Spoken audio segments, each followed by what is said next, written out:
सीधे आपको ले चलते हैं छत्तीसगढ़, जहां विधानसभा की कार्रवाई चल रही है और ओपी चौधरी विधानसभा में। ये सीधी तस्वीर है छत्तीसगढ़ से।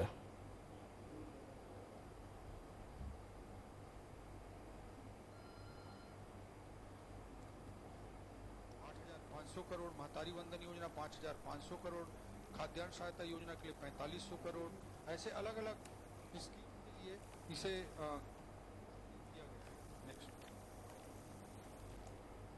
नए जो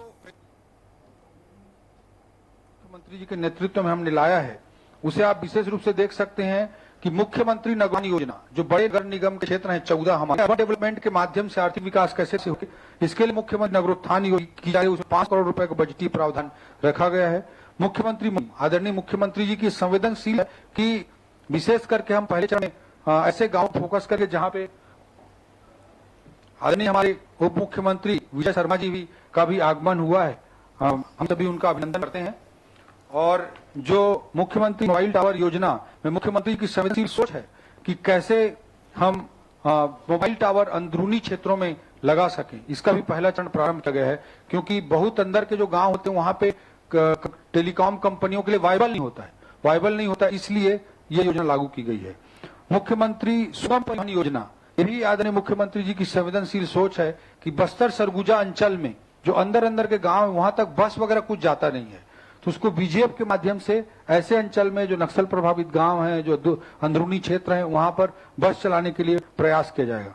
मुख्यमंत्री रिंग रोड निर्माण योजना, ये जो छोटे नगर, जो बड़े शहर हैं उनके लिए नेशनल हाईवे, स्टेट हाईवे के माध्यम से हम बाईपास और रिंग रोड तो बना लेते हैं, लेकिन जो छोटे छोटे शहर हैं वहां भी उनका एक व्यवस्थित विकास, इसके दृष्टिकोण से आदरणीय मुख्यमंत्री जी के मार्गदर्शन में मुख्यमंत्री रिंग रोड योजना हमने प्रारंभ की है।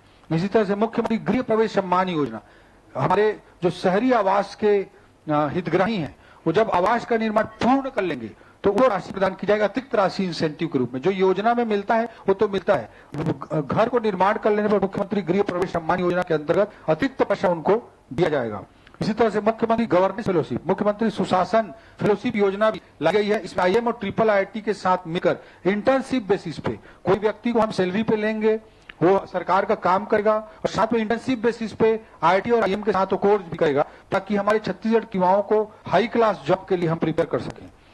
इसी तरह से अटल सिंचाई योजना, वर्षों से कई सिंचाई परियोजनाएं लंबित हैं, उनको ध्यान में रखते हुए 5,000 करोड़ रुपए का पूरी योजना काल में इसका योजना में खर्च किया जाएगा, अटल सिंचाई योजना, और इससे 1 लाख हेक्टेयर भूमि को सिंचित बनाया जा सकेगा। इस तरह की स्कीम है।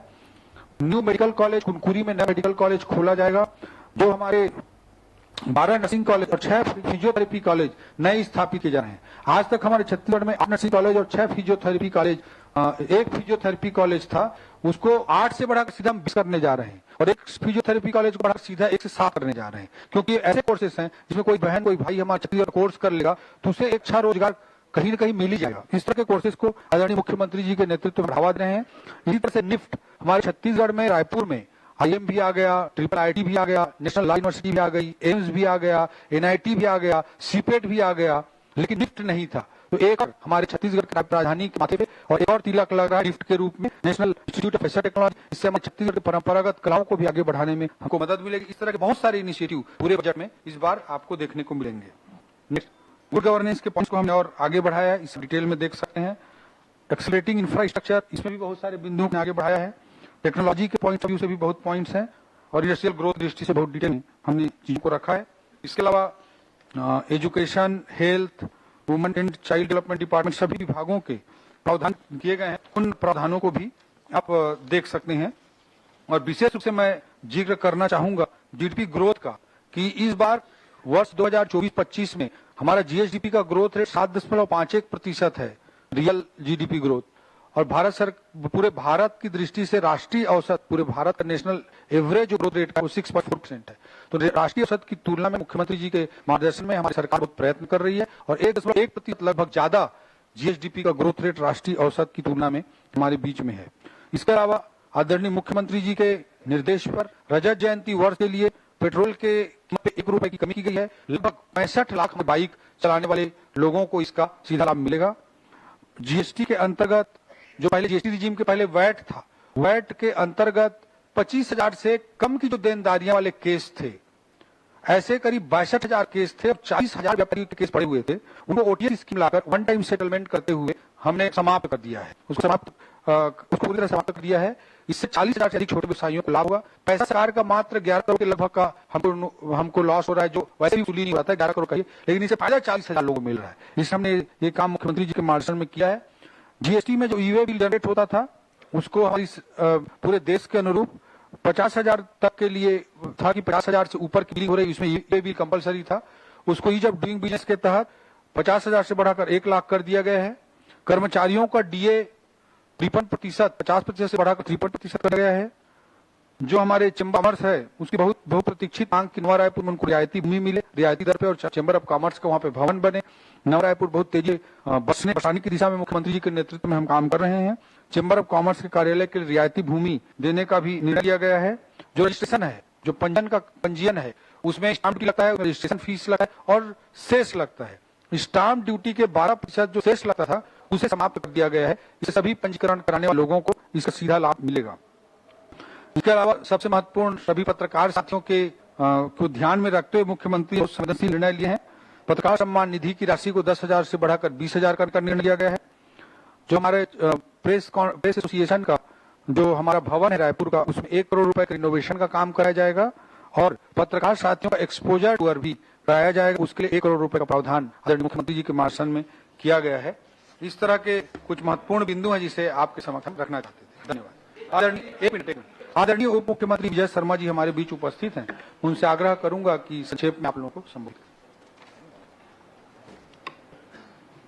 आज तक के छत्तीसगढ़ में राज्य बनने के बाद सबसे बड़ा बजट आज हुआ है।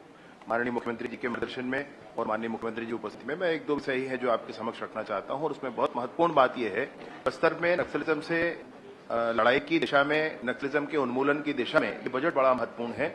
विशेष रूप से बस्तर के युवाओं को किस तरीके से होम स्टे के साथ जोड़ना, किस तरीके से कुटीर उद्योग, लघु उद्योग के साथ जोड़ना, किस तरीके से लघु वनोपजों को वहां प्रोसेसिंग करना, उसके यूनिट लगाना, कुंडा गांव के एथेनॉल प्लांट को किस तरीके से चालू करना, और बस्तर में नील नल्ला नार के अंतर्गत विभिन्न गांवों तक किस तरीके से निर्माण कार्य करा, 3,200 हमारे बस्तर फाइटर्स की नियुक्ति करना। इतनी गंभीरता से इतने बजट प्रस्तुत होते मैंने नहीं देखा। भाई बजट टीवी पर बहुत देखते थे, परंतु ऐसा इतनी दूर तक चिंता करके अगर कोई बजट बनाया गया, मैं हृदय से करता हूं इसका। और विशेष रूप से बड़े दिनों से जो मांग थी हमारे यहाँ छत्तीसगढ़ में, इंडस्ट्रीज में लोग जाते थे, डिप्यूटेशन में जाते थे इंडस्ट्रियल सिक्योरिटी के लिए, तो स्टेट इंडस्ट्रियल सिक्योरिटी फोर्स इसकी अनुमति हो जाना बजट में, जो बड़े दिनों के प्रावधान थे वो अब इस बार हो जाना, ये बहुत ही बात है। नेशनल सिक्योरिटी गार्ड, जब बहुत कोई आपदा की स्थिति होती है तो नेशनल सिक्योरिटी गार्ड काम करता है। इस तरीके से छत्तीसगढ़ में कभी कोई ऐसी स्थिति ईश्वर न करे कभी हो, परंतु अगर हो जाती है विगत कुछ दिन समय के विषयों को ध्यान रखकर, तो स्टेट सिक्योरिटी गार्ड का भी हम फॉर्मेशन कर सकेंगे।